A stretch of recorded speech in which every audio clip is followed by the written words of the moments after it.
Hello, and welcome back to Hitman 2 and the featured contracts. And today's contract, Get a Leg Up, set in Colorado.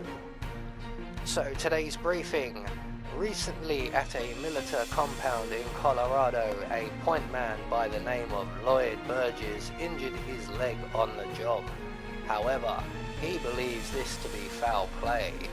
Thinking one of his colleagues did it to get his position, the star role as it were, he wants them to be taken out. Note, the following was found in a letter to the ICA. Yeah, that'll show them I don't need a team, only the point man matters. I'll be the best point man anyone's ever seen. And today's contract has been provided to us courtesy of a chicken chickie. So today we have 4 targets, 2 of whom may seem somewhat familiar, and we must kill them all whilst disguised as the point man, and we can take them out any way we see fit.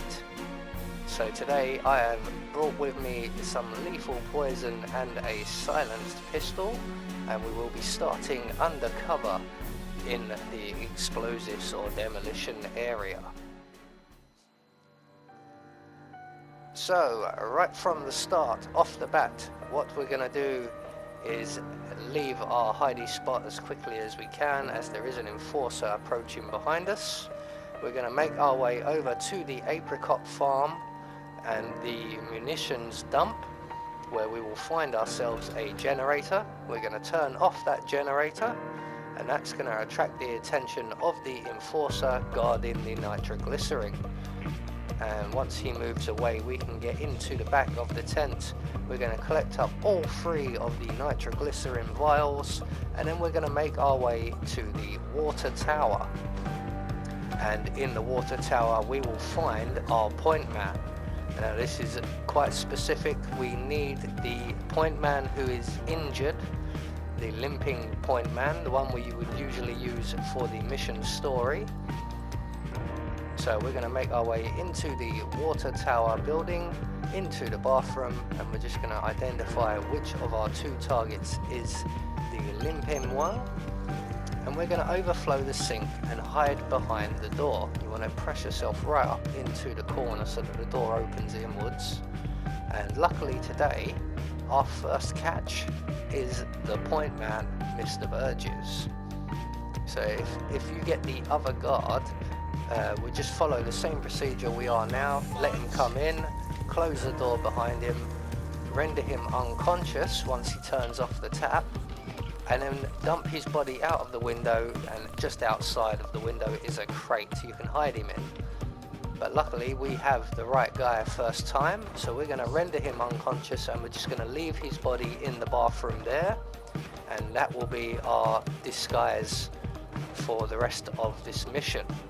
But while we're still wearing the demolitions outfit, we're going to make our way back to the demolition area with our 3 vials of nitroglycerin, and if the coast is clear, we can add our nitroglycerin. You may not get time to add all 3 vials. Do be aware there is an enforcer who frequents this area, and it just so happens that he's currently away with Sean Rose at the moment.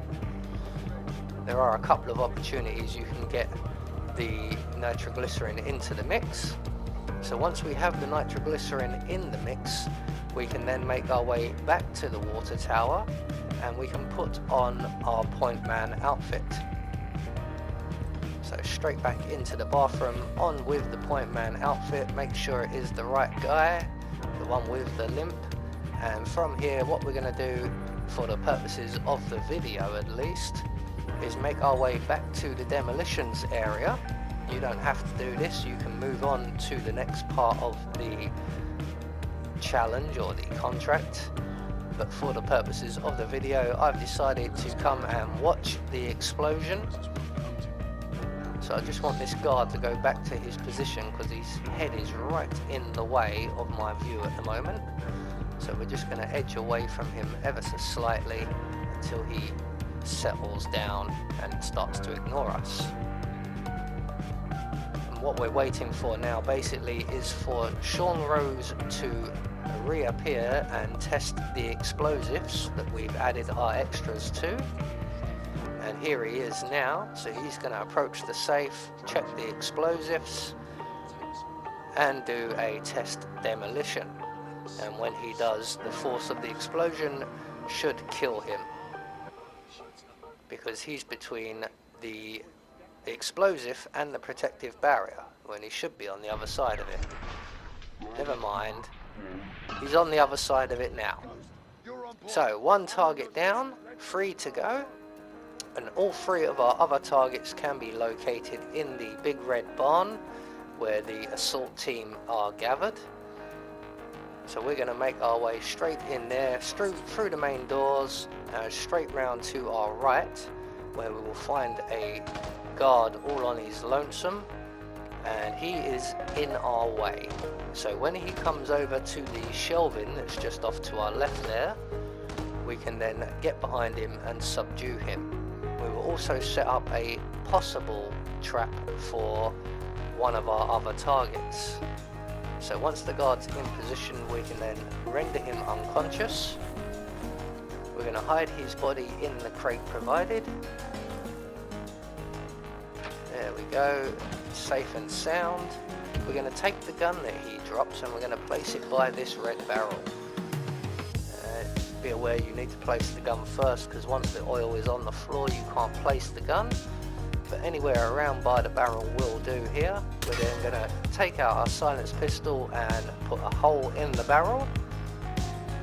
So what we're going to do now basically is approach the table in the center of the room here, where we will find a bottle, and when no one is looking we are going to add our lethal poison to that bottle, and eventually Maya Pavati will come along and she will drink from that and she will drop down dead.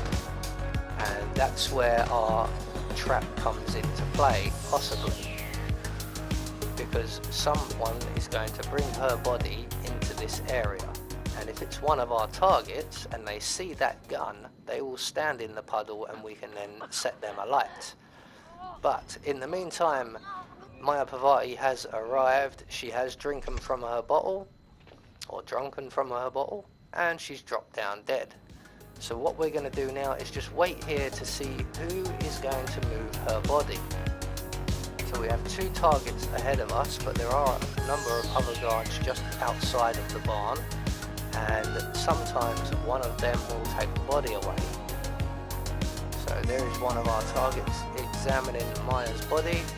If he goes back into his normal routine, which he has done, that means that a non-target will be bringing the body over here, which means we can't use our flaming drum trap. So what we're going to do is we'll move on to our next target, and we're going to make our way out the back of the big red barn, and we're going to hide or stand just by the stairs here, and just through the stair barriers you can see another red barrel.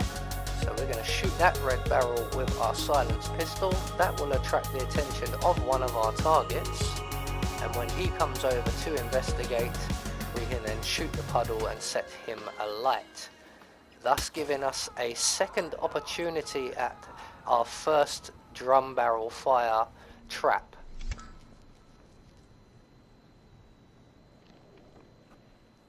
So what we're going to do once that target is down, we're going to make our way back into the big red barn, and just at the back here, before we get to that little private hayloft area, we will find a canister of butane gas or propane, and we're going to place that on the floor just by this map thing on the wall here.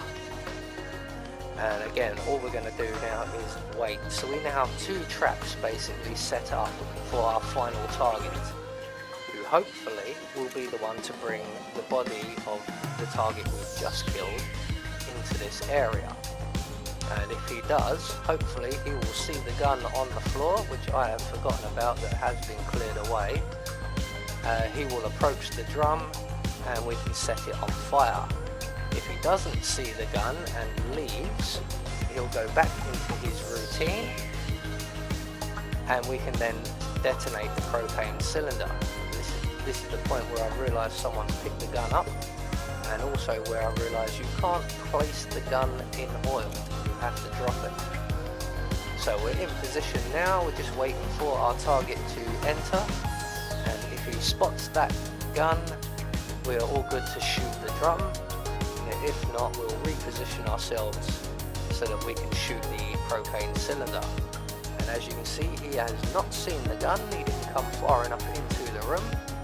So we're going to make our way back over to where we can see the propane cylinder, wait for our target to get into position, and blow the cylinder up, thus killing our final target.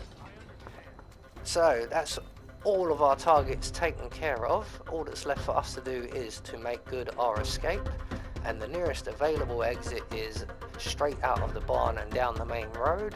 But we are going to veer off at the last section and cut through the junkyard and out through the window here, just to avoid the camera at the entrance. So once we've done that, we can then leave. So there you go, another featured contract taken care of. I have been Anubis, and I will see you all in the next video.